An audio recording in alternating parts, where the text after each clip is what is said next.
a new campaign to stop texting while walking. They're completely disconnected from the world around them while they're connected to their electronic device. State Senator Carl Krueger wants to unplug pedestrians on busy city streets. The Brooklyn lawmaker is proposing a $100 fine for people who chat, text, or type while crossing the street. Well, I guess you can come to a conclusion about what we're going to be talking about today. Things that just don't make any sense. And let's be honest, there's a lot of things these days that just don't make a lick of sense, and you just walk around with your tongue on the floor just dragging it. That's how much sense it makes. And yeah, there's so many stories I could just pick. It's like cherries out of a tree. Oh, it doesn't make sense. Wow, that's crazy, huh?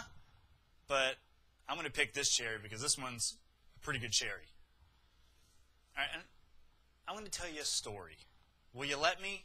Will you let me tell you a story? Oh, okay. Once upon a time, there's a governor named Jay Nixon, and he was scheduled to speak at a school called Penn Valley Community College in Kansas City. Now, in the shadows, unbeknownst to the governor, was a man in a bulletproof vest dressed in black, flirting with a butterfly knife. A campus worker at the meeting noticed the man and was concerned. The individual told the dean, and subsequently the dean went to alert security. Now, the man in the black dress and the bulletproof vest saw the dean and ran full sprint and brutally attacked and stabbed the dean, trying to inflict mortal wounds on the dean. The man was subdued by people in the meeting. Now, what did this man have against the dean? Nothing. Actually, he intended to attack the governor, but had a simple case of misidentification. Man, that sounds like something out of a movie or a book. Wait, what book have I read recently that had that in there? Wait a second. No, wait. You're right. That actually happened. Yeah. Last September, there was an attempted assassination on one of, the many, how many governors do we have? 1,000? Oh, 50? Oh, one out of only 50 governors? So you're telling me that one governor out of 50, there was an attempted assassination, and I had no idea of it until 2 days ago? Yes. Okay, you guys might have heard about this, and it actually has gotten some news now. So by all means, you could have heard of this a couple days ago like I did. But the suspect is a 22-year-old Casey Brezick. I mean, this didn't have any coverage on the national news anywhere that I know of. Maybe they had a snippet of it back in September when it happened, but this wasn't on. And I watch news a lot. Just ask my wife. I watch it probably too much. And I don't remember hearing anything about it. Now, if you guys have heard about this, then you know that the governor, the attempted assassination, he was a Democrat. The governor was a Democrat. So it only makes sense that this attacker was probably a far-right Tea Partier who listens to Rush Limbaugh in his sleep and has an idol of Glenn Beck sitting next to his cup of water and his alarm clock. Duh. Oh, wait. Think again, because this guy did everything on the opposite side. He was on the other side of the basketball court, okay? This guy was in environmental extremism, radical Islam, anti-capitalism, anti-Zionism, and Christophobia. I mean, obviously, Christophobia is a word, but I've never heard of Christophobia. Oh, you get away from me! I'm scared. You scared me, because Christophobia. Christophobia. Okay, and that was just to name a few.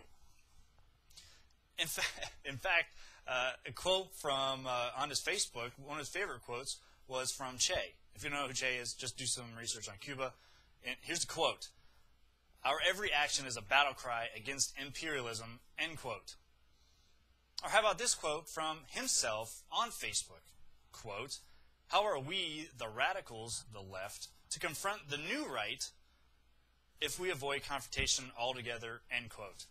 So I guess the new right would be people like me that hold tight to constitutional values and want a free society, free from government regulation, smallest amount of government possible to maintain the morals of society. I guess that's the new right. I thought that was the old right. But anyway, okay, so this guy was also at the G20 summit protest in Canada, where he spit, attacked officers, vandalized property. So this guy was charged, arrested, charged, and then deported. And okay, yeah, he was a little remorseful, because on his Facebook after that he put, quote, "Mission accomplished," end quote. I mean, this man's blind hatred is evident, and not even knowing what the governor looked like. He saw an affluent male and said, "Oh, that must be the governor. Let's go." He just went. He didn't even know what he looked like. It doesn't matter to these people. Now, there are a lot of things that happened during September, like, what was that? Oh, yeah, the elections. That's what happened. So this guy was far left, attempted to assassinate a governor. Ah, man, that probably won't look good for the left image. So they're going to bury it. Just don't say anything. We'll talk about it later. It's okay. This is the kind of stuff that just, what's going on? Why is this coming out so late? We need to keep our eyes and ears open. Viewers, if you hear things that you might not think I know or people don't know, shoot me an email so we can talk about this, so we can do some investigation. This is going on. We need to. The truth is buried now. This isn't just out in the open anymore. You got to dig for it. Email me at drakekiley@gmail.com. And thanks for watching, and we'll talk to you guys next vlog. Thanks.